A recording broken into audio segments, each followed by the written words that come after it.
পিঁপড়াদের জগৎ রহস্যময় এবং কিছু ক্ষেত্রে অত্যন্ত নিষ্ঠুর। তাদের মধ্যে দাস প্রথা এবং প্রতিদিনকার সংঘর্ষের যে দৃশ্য বিজ্ঞানীরা পর্যবেক্ষণ করেছেন তা অবিশ্বাস্য হলেও সত্য।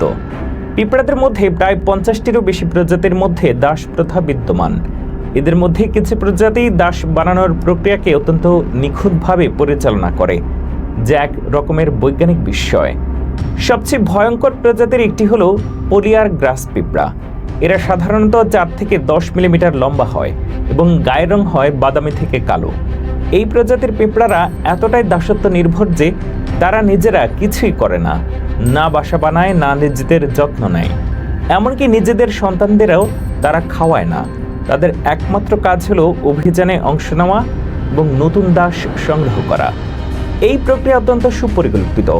পলিয়ার গ্রাসরা সাধারণত গ্রীষ্মের দিনে একটি শক্তিশালী ফরমাইকা পিঁপড়া কলোনিতে আক্রমণ চালায়। আক্রমণের আগে স্কাউট পিঁপড়ারা গিয়ে স্থানটি পর্যবেক্ষণ করে। তারপর হাজার হাজার পলিয়ার গ্রাস সৈন্য একত্রিত হয়ে আক্রমণ শুরু করে। ফরমাইকা পিঁপড়ারা তাদের আক্রমণ প্রতিরোধে অ্যাসিডের মতো রাসায়নিক ছুঁড়ে মারে, কিন্তু পলিয়ার গ্রাস তাদের দমানো যায় না। এর কারণ পলিয়ার গ্রাসরা নিজেদের শরীর থেকে বিশেষ ধরনের রাসায়নিক নিঃসরণ করে, যা শত্রু পিঁপড়াদেরকে বিভ্রান্ত করে দেয়। ফলে ফরমাইকা কলোনির প্রতিরক্ষা ভেঙে পড়ে এবং পলিয়ার গ্রাস পুরো কলোনি দখল করে নেয়। আক্রমণের আসল উদ্দেশ্য হলো ফরমাইকা পিঁপড়াদের লার্ভা চুরি করা। পলিয়ার গ্রাসরা সেই লার্ভাগুলো সংগ্রহ করে তাদের নিজেদের বাসায় নিয়ে আসে।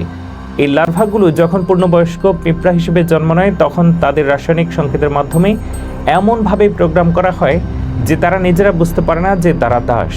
তারা বিশ্বাস করে যে তাদের জন্ম হয়েছে কাজ করার জন্য এবং রানীর সেবা করার জন্য।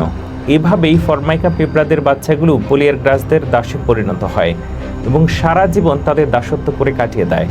পিঁপড়াদের এই দাস বানানোর প্রক্রিয়া প্রায় 100 মিলিয়ন বছর ধরে চলে আসছে। পিঁপড়ারা সামাজিক প্রাণী হিসেবে রাসায়নিক সংকেতের মাধ্যমে নিজেদের মধ্যে যোগাযোগ স্থাপন করে।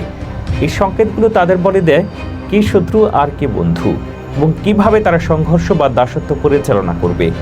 রাসায়নিক সংকেতের এই প্রক্রিয়া পিঁপড়াদের মধ্যে জটিল সম্পর্ক গড়ে তুলেছে, যা বিজ্ঞানীদের কাছে এখনও এক বিশাল গবেষণার বিষয়। পিঁপড়াদের এই দৈনন্দিন সংঘর্ষ এবং দাসত্বের প্রক্রিয়া জৈব জগতে এক অবিশ্বাস্য যুদ্ধের দৃশ্য তৈরি করে। প্রতিদিন কোটি কোটি পিঁপড়া এই লড়াইয়ে নিজেদের জীবন উৎসর্গ করে। এই জগৎ একদিকে যেমন নিষ্ঠুর, তেমনি বিজ্ঞানীদের জন্য এক মহাবিস্ময়।